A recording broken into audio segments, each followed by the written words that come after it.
गणगौर की कहानी। महादेव पार्वती की जय। एक बार भगवान शिव, माता पार्वती और नारद जी तीनों साथ घूमते हुए एक गांव में पहुंचे। इस दिन चैत्र शुक्ल पक्ष की तृतीया तिथि थी। गांव वासियों को जैसे ही इनके आने की खबर मिली तो सभी लोग भगवान के स्वागत की तैयारी करने लगे। सबसे पहले उस गांव की गरीब महिलाएं थाल में हल्दी और अक्षत लेकर उनके स्वागत के लिए पहुंची। मां पार्वती ने प्रसन्न होकर उन पर सुहाग रस की आशीर्वाद बरसा दिया। कुछ ही समय बाद धनी महिलाएं सोने चांदी की थाली में तरह तरह के पकवान लेकर और 16 श्रृंगार कर भगवान शिव और माता पार्वती के पास पहुंची। उन स्त्रियों को देखने के बाद भगवान शिव ने माता पार्वती से पूछा कि तुमने तो सारा सुहाग रस निर्धन महिलाओं को दे दिया, अब इन्हें क्या दोगी। माँ पार्वती बोली कि मैंने उन स्त्रियों को ऊपरी पदार्थों से निर्मित रस दिया है।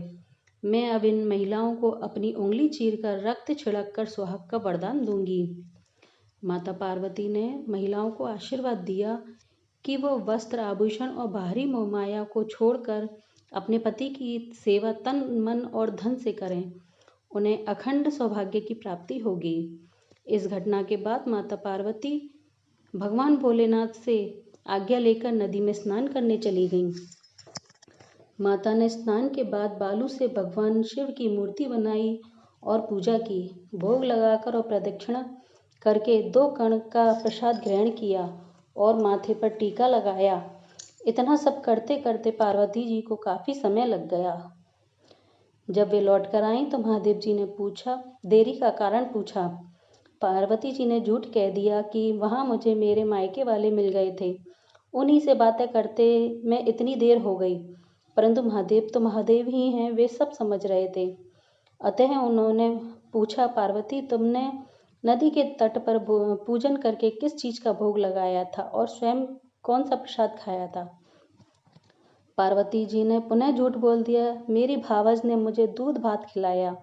यह सुनकर शिव जी ने भी दूध भात खाने की इच्छा जताई और वे नदी की तरफ चल दिए। पार्वती जी दुविधा में पड़ गईं। तब उन्होंने मौन भाव से भगवान भोले शंकर का ही ध्यान किया और प्रार्थना की, हे भगवान, यदि आपकी अनन्य दासी हूँ तो आप मेरी लाज रखिए। यह प्रार्थना करती हुई पार्वती जी भगवान शिव के पीछे पीछे चलती रहीं।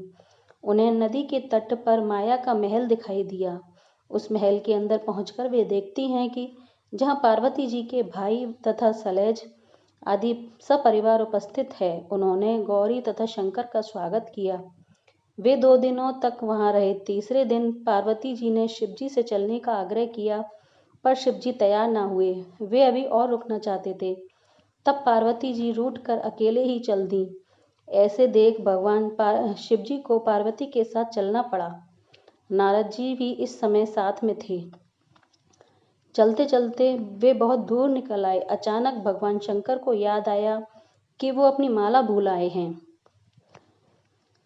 माता पार्वती ने कहा कि मैं माला ले आती हूँ, परंतु भगवान ने उन्हें जाने की आज्ञा न दी और इस कार्य के लिए ब्रह्मपुत्र नारद जी को भेज दिया। नारद जी को वहां जाकर कोई महल नजर नहीं आया। नारद जी वहां भटकने लगे और सोचने लगे कि कहीं वे किसी गलत स्थान पर तो नहीं आ गए ना। अचानक से नारद जी को शिवजी की माला एक पेड़ पर टंगी हुई दिखाई दी। नारद जी ने माला उतार ली और शिवजी के पास पहुंचकर वहां का सारा हाल बताया। शिवजी ने हंसकर कहा, नारद, यह सब पार्वती की ही लीला है। तब नारद जी ने सिर झुकाकर कहा, माता, आप पतिव्रताओं में श्रेष्ठ हैं, सर्वश्रेष्ठ हैं। यह सब आपके पतिव्रत का ही प्रभाव है। संसार की स्त्रियां आपके नाम स्मरण मात्र से ही अटल सौभाग्य प्राप्त कर सकती हैं और समस्त सिद्धियों को बना तथा मिटा सकती हैं।